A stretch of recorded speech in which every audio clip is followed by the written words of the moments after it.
Hello my dear viewers, welcome to my YouTube channel. जो माने special OTT 2015 जो माने परीक्षा देया पे जाउछंती सेमानक पई ए वीडियो निश्चित भाबरे इंपोर्टेंट रहइबो एवं परीक्षा जणा पडलानी जे केबे नै 20 जुलाई तनो जुलाई मास 20 तारिख रे परीक्षा हेबाकू जाउची। तनो जो माने इन सर्विस टीचर माने परीक्षा दे पे जाउछंती ता पूर्वरु एई एमआईएल बा ओडिया रे जो 30 टी प्रश्न पडिबो से 30 टी प्रश्न को भला देखिनबा दरकार। एवं आज जो प्रश्न आम आलोचना करबा ये होजी ओटीटी 2019 रो प्रश्न एवं बहुत गुडे मध्ये चैनल रे ओटीटी संबंधी स्पेशल ओटीटी संबंधी वीडियो मध्ये अपलोड करा हेजी। तनो जदि देखिना हो ताहले डिस्क्रिप्शन बॉक्स को जाई देखि परिबो बा चैनल को जाइना मध्ये देखि पारिबे एवं ता पूर्वरु जदि चैनल को सब्सक्राइब करना ताले सब्सक्राइब करनियो ता नोटिफिकेशन बेल को मध्ये ऑन करनियो। ताले आज आरंभ करबा एमआईएल बा ओडिया रे 30 टी प्रश्न जे को भले प्रश्न सब परीक्षा रे हमर आसुजी। ताले ठीक अछि, आरंभ करबा नंबर 31। मातृभाषा और द्वितीय भाषा मध्य संपर्क गढ़िया डैश विलक्षणता चिन्हट करने को स्वतंत्र जत्न नियाजिबा उचित। प्रथम ग्रेड रु आरंभ करी शब्द विन्यास संबंधी, ध्वनि विज्ञान संबंधी, अभिधान संबंधी, प्रकार भेद संक्रांत तार सठिक उत्तर होची ध्वनि विज्ञान संबंधी। ग्रहणशीलता दक्षता डैश भाव जनाशुना अटे। आलोचित हेबा दक्षता, सूक्ष्मानुभव दक्षता, निष्क्रिय दक्षता, सहानुभूतिशील दक्षता। तो यार सठिक उत्तर होची कोन जे निष्क्रिय दक्षता। ग्रहणशीलता दक्षता निष्क्रिय दक्षता भाबे जनाशुना अटे। जोड़ा ग्रहण करा होची सेटा निष्क्रिय दक्षता भाबे सेटा जनाशुना। Next number 33। डैश को अध्यायर उद्देश्य भाबे विचार करा जाय थाए जहा अध्यायर लक्ष्य को हासिल करिवा पई छात्र छात्री माने शिखिबा और व्यवहार करिवा आवश्यक करुथिबा भाषार प्रकार रूपरेख प्रस्तुत करिथाए। भाषार उद्देश्य, शिक्षादान उद्देश्य, शिक्षण उद्देश्य, उभय भाषार उद्देश्य और शिक्षण उद्देश्य। तो यार सठिक उत्तर रहिबो कोडा जे भाषार उद्देश्य। Next number 34। प्रथम द्वितीय भाषा शिखिबा मध्यरे सादृश्यता उपरे केउ दृष्टिकोण गुरुत्व आरोप करिथाए? स्वाभाविक दृष्टिकोण, अभिधान संबंधी पाठ्यक्रम, कार्य आधारित शिक्षण, प्रभाव। यार सठिक उत्तर रहिबो किए जे स्वाभाविक दृष्टिकोण। नेक्स्ट 35। जेतेबेले छात्र छात्री द्वितीय भाषा पारंगमतार उच्च स्तर रही सुनिश्चित करने एक डैश पठन कार्यक्रम सहजतम अटे। तन्न तन्न, क्रमिक, व्यापक, ध्यान केन्द्रिक। यार सठिक उत्तर होजी जे व्यापक पठन कार्यक्रम ये होजी सहजतम। नेक्स्ट 36।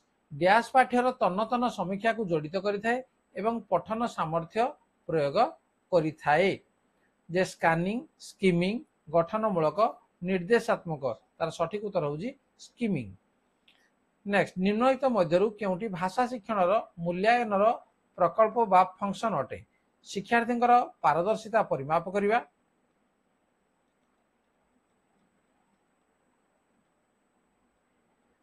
तापर दिया है लक्ष्यर हासिल परिसर परिमाप करिवा, शिक्षकों पारदर्शिता परिमाप करिवा, उभय शिक्षार्थी पारदर्शिता परिमाप करिवा और लक्ष्यर हासिल परिसर परिमाप करिवा।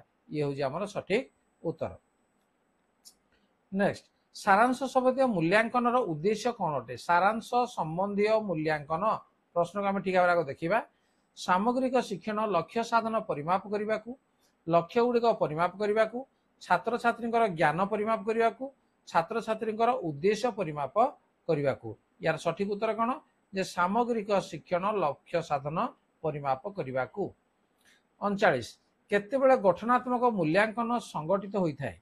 शिक्षण पाठ्यक्रम समय, शिक्षण पाठ्यक्रम परे, मतामत दि जाइथिबा परे, पाठ्यक्रम आरंभ पूर्वरु। तेणु तार सठिक उत्तर होजी शिक्षण पाठ्यक्रम समय रे।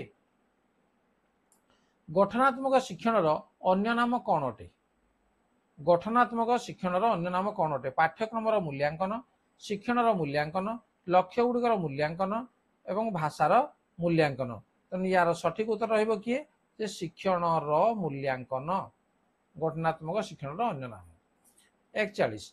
निम्नोक्त मध्यरु केउटी को भाषार एक स्तर भावे विचार करा जाई पारिबो नाही? व्याकरण, ध्वनि विज्ञान, भाषार्थ संबंधी, दौड़। निश्चित भाव ये दौड़ ये है आमर भाषार स्तर भावे विचार करा जाई पारिबो नाही। 42। सठिक विकल्प सह शून्य स्थान पूरण करंतु। अंधार रे बाड़ी बुलेबा होछि एक डैश रूढ़ी, उपमा, अपभाषा, उपरोक्त मध्यरु कोनोसीटी नुहे। ये होछि गोटे रूढ़ी। अंधारे बाड़ी बुलाइबा तार तो किसी न जानी ठासकु मारिबा जोड़ा कहा नेक्स्ट 43 यही वाक्य रेखांकित शब्दर प्रसंग कौन अटे मोबाइल फोन रो विकास सह डेस्कटॉप फोन गुड़िक पुराणा कालिया बा ऑब्सोलेट तेणु रेखांकित होची पुराणा कालिया ठीक अच्छे ताले से कुछ रेखांकित शब्दर प्रसंग कौन अटे जे लोकप्रिय अप्रचलित विस्तृत प्रसिद्ध तो यार सठिक उत्तर हम अप्रचलित पुराणा कालिया जोड़ा सेटा प्रचल हो नाही 44 कुकुर छुआ और कुकुर शब्द मध्य संपर्क कौन हामनिम होमनिम विपरीतार्थ बोधक शब्द हाइपोनिम समार्थ बोधक शब्द तेणु तार सठिक उत्तर हम हाइपोनिम 45 राधानाथ रायकर एक प्रसिद्ध ओडिया कृतिर नाम कुहंतु लेखा बही कविता बड़ी छमाण आठ गुंठ महेंद्रगिरी राधानाथ राय लिखिते महेंद्रगिरी ये है ओडिया कृति मध्य गोटे प्रसिद्ध ओडिया कृति गोटे है महेंद्रगिरी नेक्स्ट प्रथम केंद्र साहित्य एकाडेमी पुरस्कार केउ उपन्यास को दिया जाइथिला प्रायश्चित नीलशैल कृष्णचूड़ा मामू तेणु यार सठिक उत्तर रहा जे नीलशैल ठीक अच्छे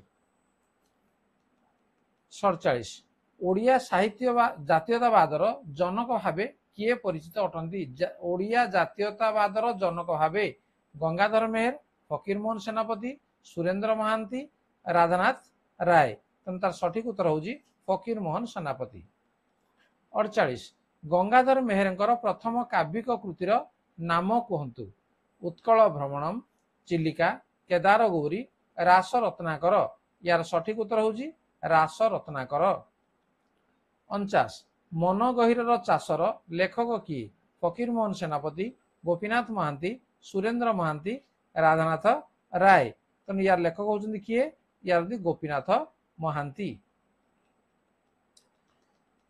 नेक्स्ट भारतर प्रथम उपन्यासर नाम कहतु जहाँ प्रवंचक जमीदार द्वारा भूमिहीन चाषी शोषण विषय को सामिल करिथाए प्रायश्चित लक्ष्मा छमाण आठ गुंठ मामू ये हूँ छमाण आठ गुंठ 51 निम्न दिया कविता पढ़ंतु और निम्नस्थ प्रश्न उत्तर दिंतु ताले कविता को पढ़ा गोटे पक्षी धीरे धीरे चालिक आसला से जानी मुझे देखी बोली से गोटे पोक को खंड खंड कला आउ से पोक को कंचा खाईगला आउे से शिशिर पाइला पइला सज सुविधाजनक घासरू आउ टिके टिके डेईगला पाख कांथ निकट को गोबर पोक पास करने को देला जड़े विपद पड़िथिबा परी सावधान होई मु ताकू रुटीर छोट खंडे देली आउ से तार पर झाड़ी देली आउ से तार पर झाड़ी खोलीदेला ताहा सूक्ष्म घर को उड़ीगला ये है आमर कविता कविता कहा संपर्क रे अटे गोटे पक्षी खाद्य खोजुची गोटे पक्षी अन्य मानक शिक्षा देउची किपरि गोटे पोक को धरिबो पक्षी और कवि मध्य लड़ई गोटे पक्षी दूर को उड़ी जाउची तो यार सठिक उत्तर रहिबो किए जे गोटे पक्षी खाद्य खोजुची नेक्स्ट पक्षीटी तार परसह कौन कला सेगुड़ को परिष्कार कला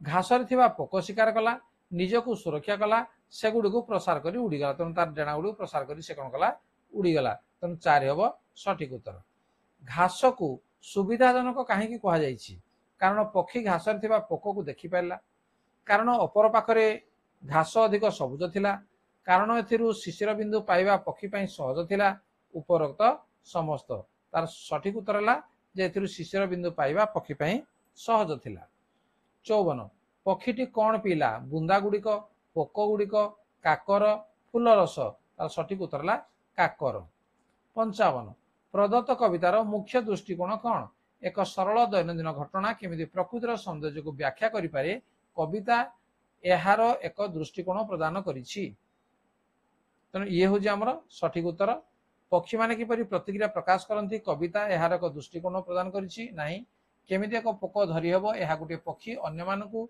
शिखाइथिबा संपर्क रे कविता एक दृष्टिकोण प्रदान करिछि ये मध्ये नुह पक्षी माने किपरि डेणा मेलांती और उड़ी जाती कविता एहार दृष्टिकोण ना ये भी नुह नेक्स्ट 56 निम्न दिया जाइथिबा अनुच्छेद को पढ़ंतु एवं निम्नस्थ प्रश्नर उत्तर दियंतु अनुच्छेद को पढ़िया प्रफुल्ल चंद्र राय 1861 मसीहा अगस्ट 2 तारिख में जेसूर जिले में जन्मग्रहण करते जहाँकि बर्तमान बांग्लादेश अवस्थित यही स्थान मधुसूदन दत्तर जन्मस्थान निकट अवस्थित से बंगलार मिल्टन रूपे साधारण परिचित थे यह सब भल और खराब समय थिला सेतेबेले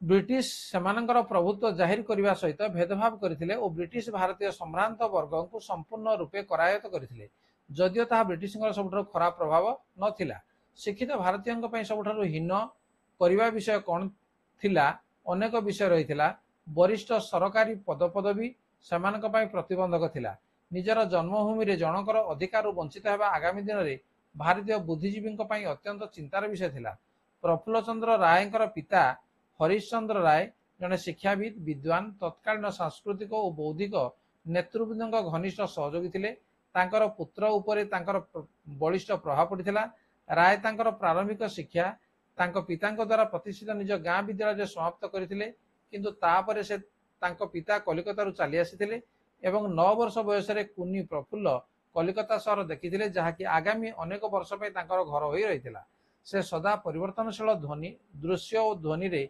विमोहित हेउथिले सहर मिजाज सदा बदलुथिबा परिलक्षित होइथिला तांकर औपचारिक शिक्षा असुस्थता जोगु बाधित होइथिला किंतु ताहा तांकर शिक्षा को प्रभावित करि नथिला तेणु ये थिला हमर अनुच्छेद तामे प्रश्न रहिला जे शिक्षित भारतीय माने काहेकि अपमानित अनुभव करथिले